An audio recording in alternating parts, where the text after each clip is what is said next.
Pneumatologia. Vamos falar um pouco sobre a doutrina do Espírito Santo. A palavra pneuma vem do grego, que significa respiração. E por que não dizer a doutrina do Espírito? Pneuma, respiração. Logia significa estudo ou tratado.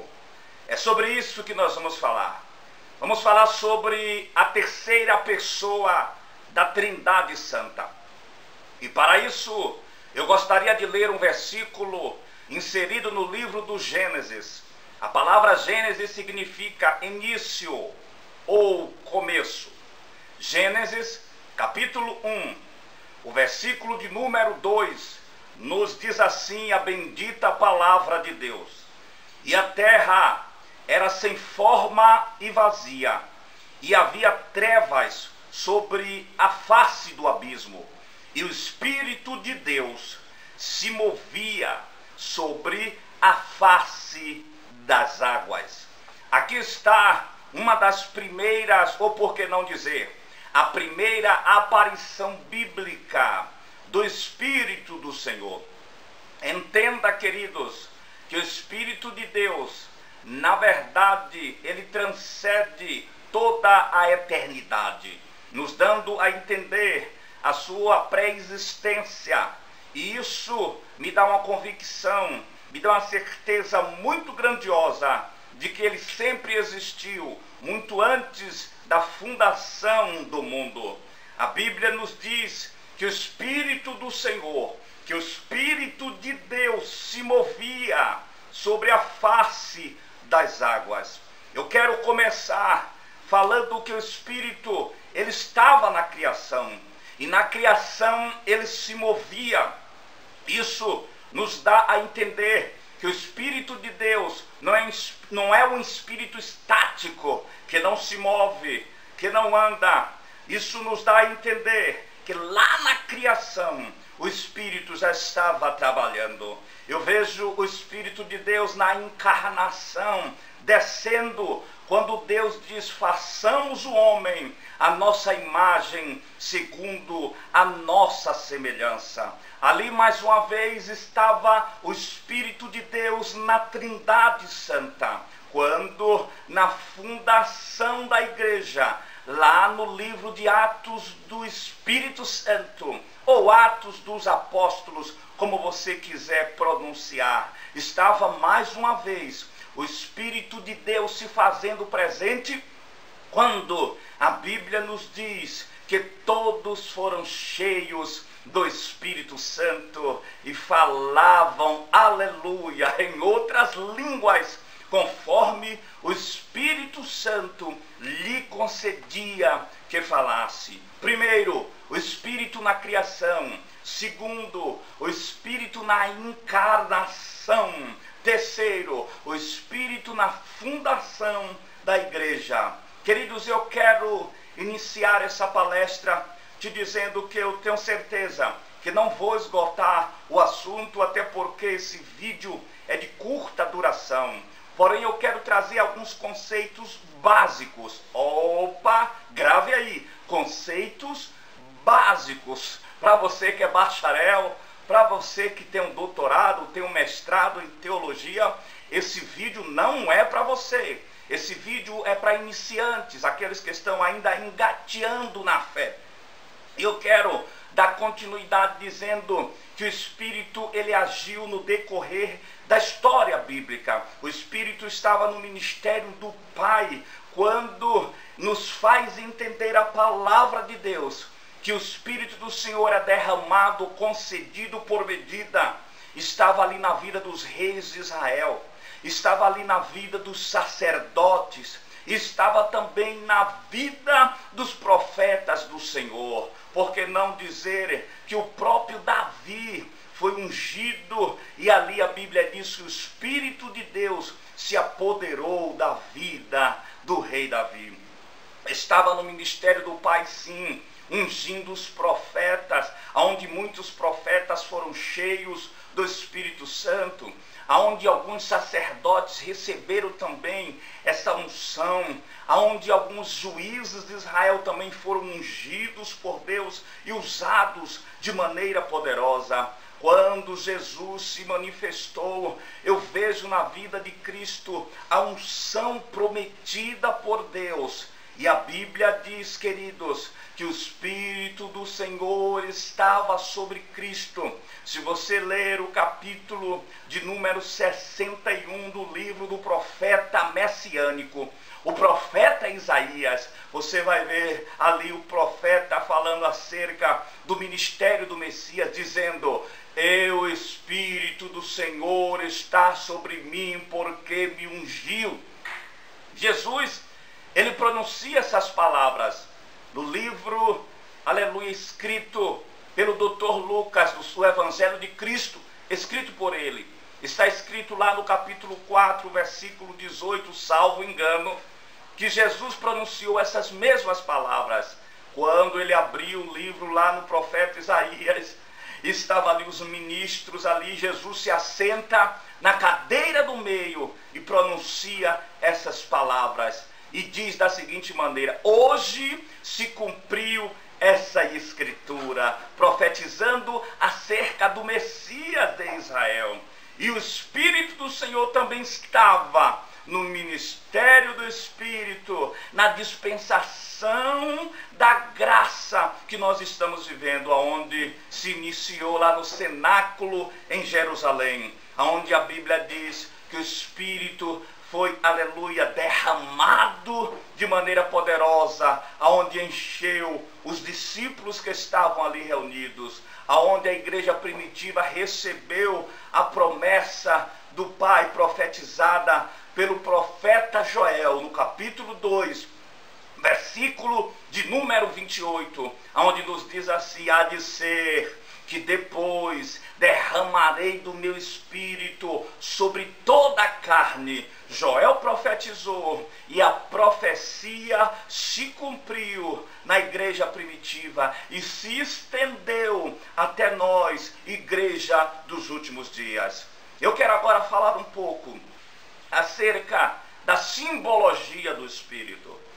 Quando nós falamos em simbologia, nós falamos em figuras que estão inseridas na Bíblia Sagrada, que apontam para o Espírito Santo.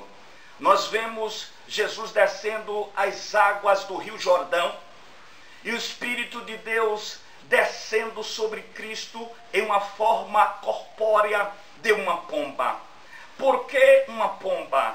A pomba simboliza simplicidade, a pomba simboliza pureza. A pomba é um dos únicos animais ou aves, por que não dizer, que não tem fel, aquele órgão amargo. Ela simboliza a pureza, a santidade do Espírito. Entendam que a Bíblia diz que nós seríamos batizados com o Espírito Santo e com fogo. Por que fogo? Porque fogo purifica, fogo limpa, fogo restaura. E por que Jesus não foi batizado com fogo, segundo a Bíblia? Porque Jesus não precisava de purificação nem de limpeza, mas nós sim precisamos. Quando falamos de vento, nós falamos também do Espírito Santo. No cenáculo, a Bíblia diz que o Espírito veio e fez um som veemente e impetuoso, como o som de um vento poderoso e violento. O Espírito é simbolizado também através do vento. A água, Jesus disse: aquele que tem sede, vem a mim e beba. A água não simboliza somente a palavra, mas simboliza também o Espírito de Deus. A samaritana, quando se encontrou ali com Jesus no poço de Jacó, Jesus falou que aquele que beber da água que eu lhe der, nunca mais terá sede. A água é a palavra, é sim, mas também é o Espírito Santo. Quando nós falamos de óleo na Bíblia, de azeite na Bíblia, nós estamos falando também da presença e da unção do Espírito Santo. o Espírito Santo é simbolizado através do azeite. Por que não falar das 10 virgens, das lâmpadas, das lamparinas que continham azeite? Algumas delas não continham reserva, mas o Espírito de Deus estava ali através do óleo. A Bíblia diz que nunca falte o óleo sobre a tua cabeça, ou seja, nunca falte a presença do Espírito Santo sobre a tua alma.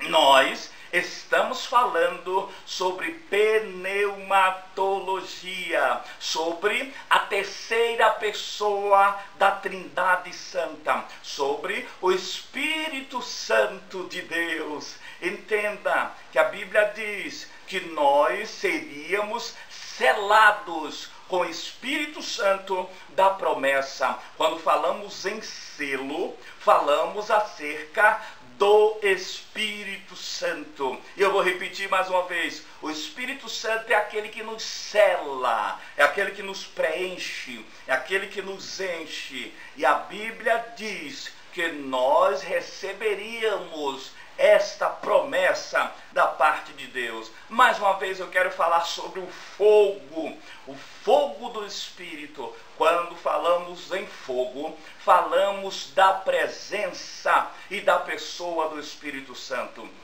Lá no livro escrito por Moisés, livro de Levíticos, capítulo 6, versículo 13, diz que o sacerdote, ele acendia o fogo no altar. Todos os dias ele renovava o fogo, para que o altar permanecesse com as chamas acesas, representando a presença do Espírito Santo.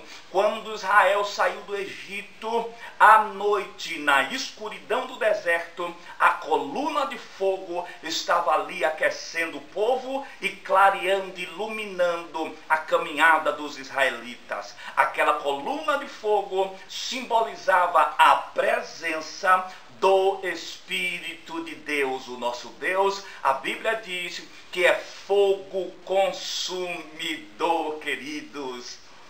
Aleluia! Como é gostoso falar acerca do Espírito Santo. Eu sinto a presença e a unção e o poder do Espírito na minha vida. Vamos falar um pouco agora acerca dos atributos do Espírito. O Espírito Santo, não esqueça, é Deus nas nossas vidas. O Espírito Santo é onisciente, ele está ciente de todas as coisas, ele sabe de todas as coisas, e não há nada escondido, nada oculto, porque o escritor anônimo aos Hebreus, que alguns dizem que é Paulo, ele disse assim: todas as coisas estão nuas e patentes diante daquele que haveremos de prestar contas. Por isso, um dos atributos principais do Espírito Santo é a onisciência. O Espírito Santo também é onipotente. Ele é o El Shaddai, o Deus Todo-Poderoso, aquele que apareceu para Abraão e disse: Abraão, eu sou Deus Todo-Poderoso, anda na minha presença e ser perfeito. Queridos, ele pode todas as coisas, ele tem todo o poder. Jesus disse: é-me dado todo o poder nos céus e na terra.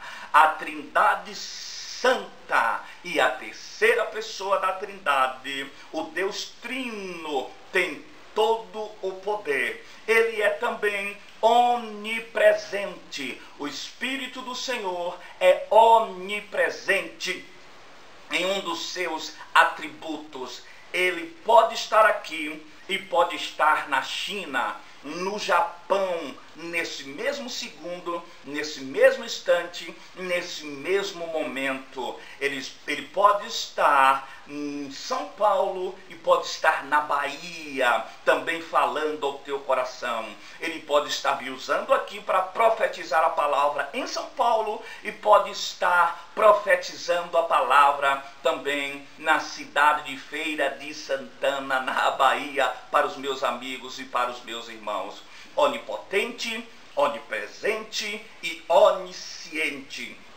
Eu quero falar também, para nós encerrarmos esta palestra, do Espírito Santo como pessoa. Alguns costumam ensinar que o Espírito Santo é uma força ativa, que o Espírito Santo é uma energia cósmica, mas eu quero mostrar dentro da Bíblia, e você a partir de agora vai pausar esse vídeo em cada versículo que eu pronunciar e vai conferir na sua Bíblia Sagrada aquilo que vai ser ensinado aqui. O Espírito Santo não é uma força ativa. O Espírito Santo não é uma energia cósmica. O Espírito Santo, segundo a palavra de Deus, é alguém que pode se entristecer. Leia Efésios 4, versículo 30. Pause o vídeo agora e confira na sua Bíblia que ela diz: não entristeçais o Espírito Santo. Diz a palavra de Deus. O Espírito Santo é aquele que convence o homem do pecado, da justiça e do juízo. Leia João capítulo 16, versículo 18. Pause o vídeo e confira na sua Bíblia. O Espírito Santo é aquele que convence. Pode uma força ativa convencer? Pode uma força ativa induzir o homem a tomar alguma atitude? Não pode de maneira nenhuma. O Espírito Santo é aquele que testifica com o nosso espírito que nós, eu e você que está assistindo esse vídeo, somos filhos de Deus e compartilhamos da mesma comunhão e do mesmo Espírito. Leia Romanos 8, versículo 16. A Bíblia também diz que o Espírito observa e entende quando nós não sabemos orar. E ele intercede, grave a palavra intercede por nós com gemidos inexprimíveis. Ou seja, o Espírito Santo geme. Uma pessoa pode gemer, mas uma força ativa? A Bíblia diz que o Espírito geme e a Bíblia diz que o Espírito intercede por mim e por você. Leia Romanos 8, versículo 26 e você vai ver o Espírito Santo que geme e o Espírito Santo que intercede na presença do Pai pela minha vida, pela sua vida, pela minha necessidade, pela tua necessidade, pelas minhas causas, pelas tuas causas. O Espírito Santo é aquele que nos consola. Grave a palavra consolar. No momento em que Jesus subiu, ele disse: eu não vos deixarei órfãos, enviarei o Consolador. Leia João capítulo 14, versículo 16. O Espírito Santo é o nosso consolador nos momentos de tristeza, de angústia, de dificuldade, de luta. Ele não nos deixa só, está sempre conosco, nos consolando os corações. E para encerrar, o Espírito de Deus como pessoa, ele é aquele que fala. O do Senhor fala. Pode uma força ativa falar? Pode uma energia cósmica falar? O Espírito de Deus fala. Atos capítulo 13, versículo 2. Diz assim: jejuando nós, o Espírito do Senhor, o Espírito Santo disse: apartai-me a Paulo e a Barnabé para uma obra que eu tenho preparado. O Espírito de Deus, ele fala, e ele está falando contigo agora, dizendo: eu te escolhi, mulher, eu te escolhi, homem, para uma grande obra. O Espírito fala, ele fala conosco, ele pode usar você, como também pode me usar. Para concluir, queridos, a Bíblia diz que Paulo escreveu à igreja de Éfeso, e no capítulo 5, no versículo 18, está escrito assim: não vos embriagueis com vinho em que há contenda, mas enchei-vos do Espírito. O Espírito Espírito Santo é aquele que nos enche. Você pode ser cheio do Espírito Santo agora, enquanto escuta essa palestra, esse estudo sobre pneumatologia.